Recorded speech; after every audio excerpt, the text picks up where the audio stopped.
Radio voice of سنت London. اگر ہم ایک ایسی بساط کا تصور کریں جہاں ایک مہرہ آگے بڑھے اور اچانک کسی عام انسان کی گاڑی کے پیٹرول کی قیمت ڈبل ہو جائے۔ ہاں، اور ہوا میں اڑتا ہوا ایک ڈرون کوئی فیصلہ کرے اور اس کا سیدھا اثر عالمی معاشیت کی شہرک پر پڑے۔ بالکل، اور یہ کوئی ہالی ووڈ کی سائنس فکشن فلم کا منظر نہیں ہے، اس وقت دنیا میں بالکل یہی ہو رہا ہے۔ Radio voice of Sindh London کی نشریات میں تمام سامعین کو خوش آمدید۔ اور یہ کوئی عام خبر نامہ نہیں ہے۔ ڈائریکٹر نیوز سروج اوڑھو کی تحقیق اور پیشکش پر مبنی یہ تفصیلی جائزہ، مطلب ہم ان حقائق کی گہرائی میں جائیں گے جو اکثر سوشل میڈیا کی دھنوں میں غائب ہو جاتے ہیں۔ صحیح کہا آپ نے۔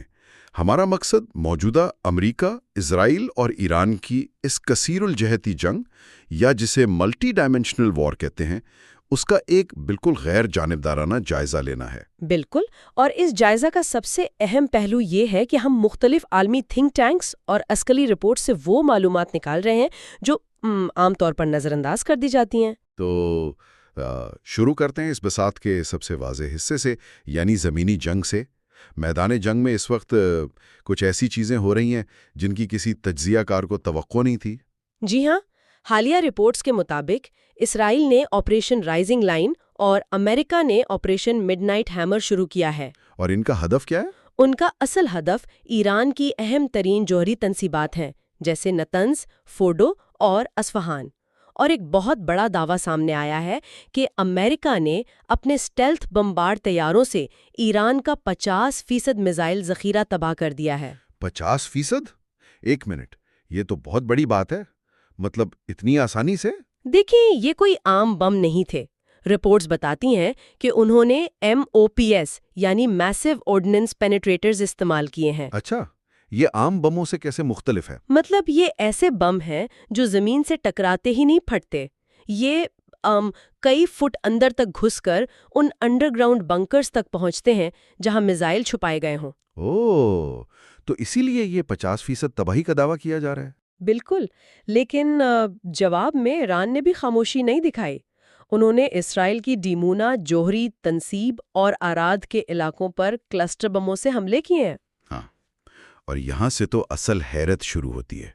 ہم نے ایک ایسی رپورٹ بھی دیکھی ہے جس نے سب کے ہوش اڑا دیے ہیں۔ بحر ہند میں واقع ڈیاگو گارشیا پر ایران کا میزائل حملہ۔ جی، اور یہ بہت اہم پیش رفت ہے۔ لیکن یہاں میرا ایک بہت بنیادی سوال ہے۔ ڈیاگو گارشیا امریکہ اور برطانیہ کا مشترکہ فوجی اڈہ ہے، اور یہ ایران سے تقریباً 4000 کلومیٹر دور ہے۔ بالکل دور ہے۔ تو اگر امریکہ نے ان کے 50% میزائل تباہ کر دیے ہیں، تو ایک فوج اچانک 4000 کلومیٹر دور کلسٹر وار ہیڈز فائر کرنے کی صلاحیت کہاں سے لے آئی؟ کیا یہ خلائی ٹیکنالوجی کا عسکری استعمال نہیں ہے؟ دیکھیں، اسی چیز کو عسکری زبان میں اسٹریٹجک ابہام یا اسٹریٹجک ایمبیگوٹی کہتے ہیں۔ مغربی انٹیلیجنس ہمیشہ سمجھتی تھی کہ ایران کے پاس صرف شارٹ اور میڈیم رینج کے میزائل ہیں، کیونکہ وہ ہمیشہ وہی دکھاتے تھے۔ ہاں نا، لیکن خلائی ٹیکنالوجی کا معاملہ مختلف ہے۔ ایک راکٹ جو بھاری سیٹلائٹ کو خلا میں لے جاتا ہے، اگر آپ اس سیٹلائٹ کو ہٹا کر وہاں وار ہیڈ لگا دیں اور اس کا زاویہ تھوڑا سا جھکا دیں، او میرے خدایا، تو وہ راکٹ ایک ICBM یعنی انٹر کانٹیننٹل بیلسٹک میسائل بن جاتا ہے۔ بالکل ایسا ہی ہے۔ انہوں نے اپنے سویلین اسپیس پروگرام کی آڑ میں ایک ایسی طاقت چھپا رکھی تھی جس پر کسی کا دھیان ہی نہیں گیا۔ مطلب دشمن کا ڈیفنس سسٹم اس وقت بری طرح فیل ہوتا ہے جب 4000 کلومیٹر دور ایک محفوظ جزیرے پر اچانک سائرن بجنے لگیں۔ حیرت انگیز ہے۔ ہاں، لیکن یہ تو صرف بارود کی بات ہے۔ اس جنگ کا ایک اور پہلو بھی ہے جو بالکل خاموش ہے، سائبر سپیس اور آرٹیفیشل انٹیلیجنس کی جنگ۔ ہاں، وہ جو پردے کے پیچھے لڑی جا رہی ہے۔ میں نے ایک رپورٹ میں پڑھا تھا کہ اسرائیل ایک مدر لانچر ڈرون استعمال کر رہا ہے۔ یہ سن کر تو مجھے کسی ویڈیو گیم کا خیال آیا۔ لیکن یہ کوئی گیم نہیں ہے، یہ مدر لانچر AI اور فیشل ریکگنیشن یعنی چہرے کی شناخت کی ٹیکنالوجی سے لیس ہے، اور یہ اپنے اہداف خود مقرر کر رہا ہے۔ ایک منٹ، خود مقرر کر رہا ہے بغیر کسی انسان کے؟ جی، اس کے کیمرے زمین پر موجود افراد کے چہروں کو ریئل ٹائم میں ایک بہت بڑے ڈیٹا بیس سے میچ کرتے ہیں۔ یہاں تک کہ یہ ان کے رویوں کو بھی اینالائز کرتا ہے کہ کون بھاگ رہا ہے، کون ہتھیار اٹھا رہا ہے، اور پھر انسان کی سوچ سے بھی زیادہ تیزی سے نشانہ بنانے کا فیصلہ کرتا ہے۔ اس کے علاوہ رپورٹس بتاتی ہیں کہ تہران کے ٹریفک کیمروں تک کو ہیک کر لیا گیا ہے تاکہ حملوں کی ٹائمنگ سیٹ کی جا سکے۔ اچھا، رکیے، یہاں مجھے ایک شدید اعتراض ہے۔ یہ بات کچھ ہضم نہیں ہو رہی۔ کیا مطلب؟ مطلب ایک طرف سن رہے ہیں کہ اسرائیل کا سائبر یونٹ 8200 اتنا ایڈوانسڈ ہے کہ وہ اے آئی سے ایران کے ٹریفک کیمرے کنٹرول کر رہا ہے، تو پھر یہی انٹیلیجنس یونٹ گزشتہ سال 7 اکتوبر کے حملوں کو پہلے سے بھانپنے میں اتنی بری طرح کیوں ناکام رہا؟ یہ بہت زبردست سوال ہے۔ یعنی کیا ٹیکنالوجی پر اس حد تک اندھا انحصار انسان کی اپنی بنیادی سوچ کو ختم کر رہا ہے؟ دیکھیں، عام طور پر لوگ اسے صرف غرور کہہ دیتے ہیں، لیکن تکنیکی لحاظ سے مسئلہ الگوریتھمز کے ڈیزائن میں ہوتا ہے۔ اے آئی انہی پیٹرنز کو پہچانتی ہے جن پر اسے ٹرین کیا گیا ہو، یعنی ڈیجیٹل نشانات، فون کالز اور انٹرنیٹ وغیرہ۔ بالکل۔ اب اگر آپ کا دشمن اچانک بالکل لو ٹیک ہو جائے، مطلب وہ انٹرنیٹ چھوڑ دے، کاغذ پر پیغامات بھیجے اور زمین کے اندر بغیر کسی سمارٹ ڈیوائس کے پلاننگ کرے، تو پھر اس ایڈوانس اے آئی کے پاس پروسیس کرنے کے لیے کوئی ڈیٹا ہی نہیں ہوتا۔ بالکل صحیح سمجھے آپ۔ وہ ڈیش بورڈ پر سب کچھ نارمل دکھاتا ہے۔ انسان اس ڈیجیٹل ڈیش بورڈ پر اتنا یقین کر لیتا ہے کہ وہ زمینی حقائق کو نظر انداز کر دیتا ہے۔ ٹیکنالوجی ناکام نہیں ہوئی تھی، انسان کا وجدان اندھا ہو گیا تھا۔ کیا بات ہے! یہ واقعی ایک بہت بڑا سبق ہے۔ اور اسی دھن کے اندر سوشل میڈیا کی ایک اور جنگ چل رہی ہے۔ ہم نے دیکھا کہ اسرائیلی وزیر اعظم نیتن یاہو کی موت کی جھوٹی افواہیں اچانک پھیل گئیں۔ ہاں، اسے فوگ آف وار کہتے ہیں۔ اور دوسری طرف ایران کے نئے سپریم لیڈر مجتبیٰ خامنئی کے حوالے سے بھی متضاد خبریں آ رہی ہیں۔ ہاں، میں نے سنا کہ امریکہ کا دعویٰ ہے کہ وہ شدید زخمی ہیں۔ بالکل، اور اس افواہ کو ختم کرنے کے لیے ایران کو صرف ایک تازہ ویڈیو جاری کرنی تھی، لیکن اس کے بجائے وہ پرانی ویڈیوز چلا رہے ہیں۔ یہ جو معلوماتی خلا یا انفارمیشن ویکیوم ہے نا، یہ سائیکولوجیکل وارفیئر کا حصہ ہے۔ یعنی جان بوجھ کر دشمن کو اندھیرے میں رکھنا تاکہ وہ غلط اندازے لگاتا رہے۔ اور ان رپورٹس میں ایک اور حیران کن انکشاف بھی ہے، روس کا کردار۔ جی، وہ پردے کے پیچھے ایک خاموش کردار ادا کر رہے ہیں۔ ہاں، بتایا جا رہا ہے کہ ماسکو کے ذریعے اسرائیل اور ایران کے درمیان خفیہ پیغامات کا تبادلہ ہو رہا ہے۔ مطلب سامنے تو ایک دوسرے کو ختم کرنے کی باتیں ہو رہی ہیں، لیکن پیچھے ایک لائن اوپن رکھی گئی ہے۔ دیکھیں، جیو پالیٹکس کی حقیقت یہی ہے۔ ان بیک چینلز کے بغیر اس طرح کی ملٹی ڈائمینشنل جنگ منٹوں میں عالمی تباہی میں بدل سکتی ہے۔ صحیح۔ خیر، اب اس سب سے نکل کر اس طرف آتے ہیں جہاں یہ پوری دنیا کا گلا گھونٹ رہی ہے۔ مطلب سمارٹ بموں اور اے آئی کے لیے پیسہ تو چاہیے نا؟ بالکل، اور معیشت کے بغیر کچھ ممکن نہیں۔ تو آئیے اس علاقے کی بات کرتے ہیں جسے عالمی معیشت کی شارگ کہا جاتا ہے، آبنائے ہرمز۔ اگر آپ اس جنگ کے عالمی اثرات دیکھنا چاہتے ہیں تو بس اس ایک سمندری پٹی کو سمجھ لیں۔ دنیا کا 20% تیل اور تقریباً 30% ہائیڈرو کاربن یہیں سے گزرتا ہے۔ 20% تیل؟ اور میں رپورٹس دیکھ رہا تھا، تجارتی جہازوں کی آمد و رفت ہے 70 سے 94% تک کمی آ چکی ہے۔ جی ہاں، یہ راستہ عملاً بند ہو چکا ہے۔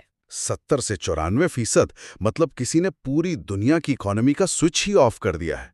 اور اس کا اثر مارکیٹ پر کتنا خطرناک پڑ رہا ہے۔ برنٹ کروڈ آئل $130 تک پہنچ چکا ہے۔ اور ماہرین کہہ رہے ہیں کہ یہ $150 سے $200 فی بیرل تک جا سکتا ہے۔ ہوف۔ لیکن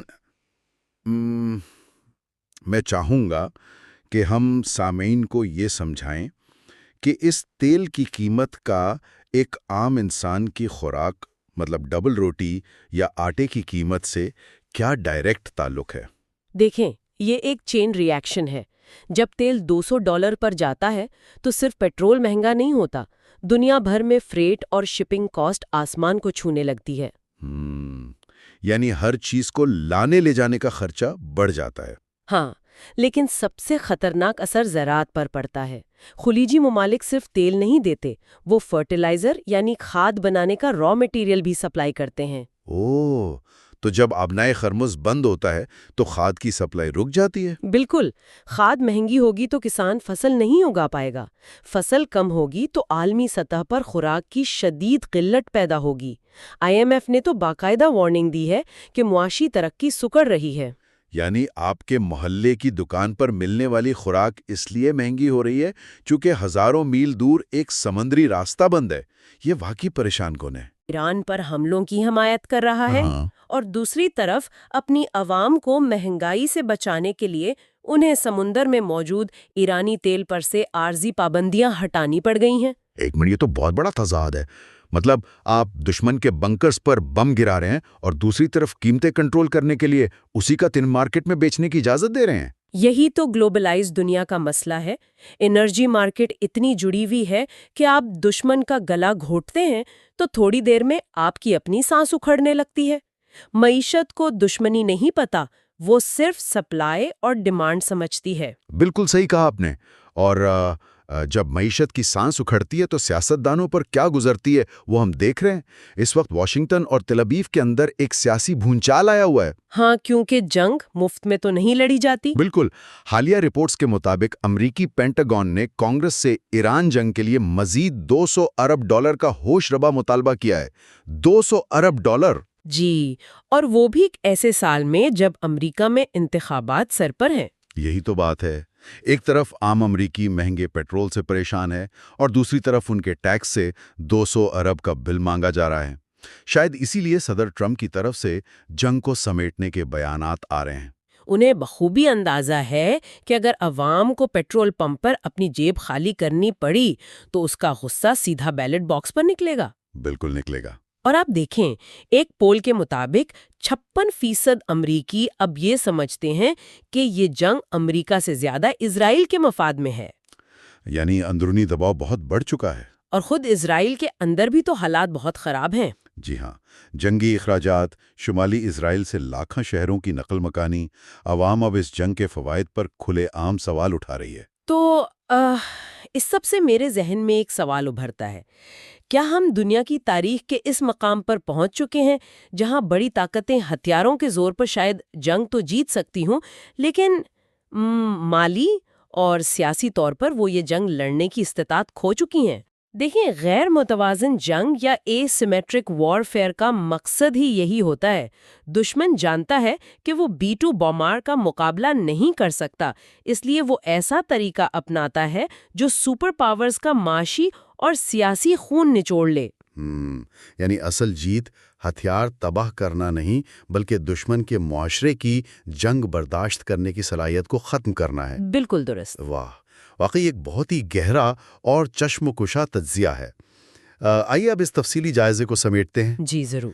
ہم نے آج ان تمام رپورٹس اور حقائق کو ملا کر دیکھا کہ یہ کثیر الجہتی جنگ کیسی ہے۔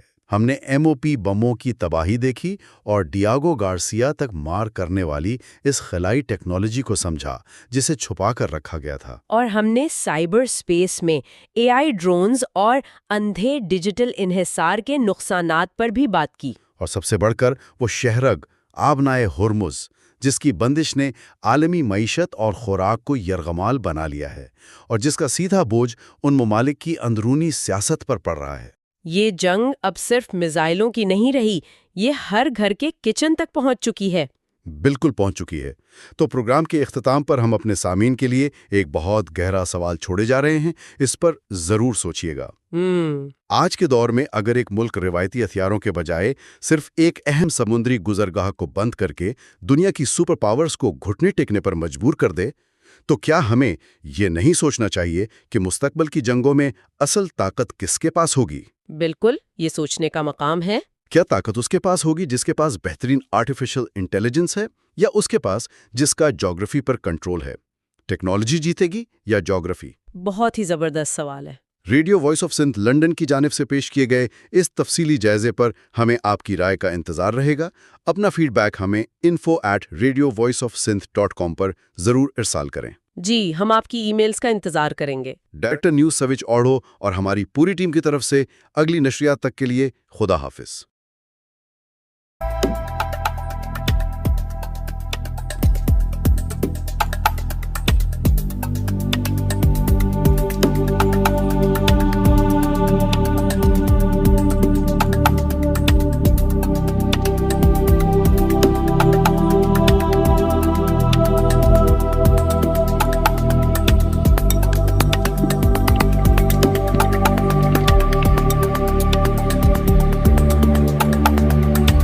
Radio Voice of St. London.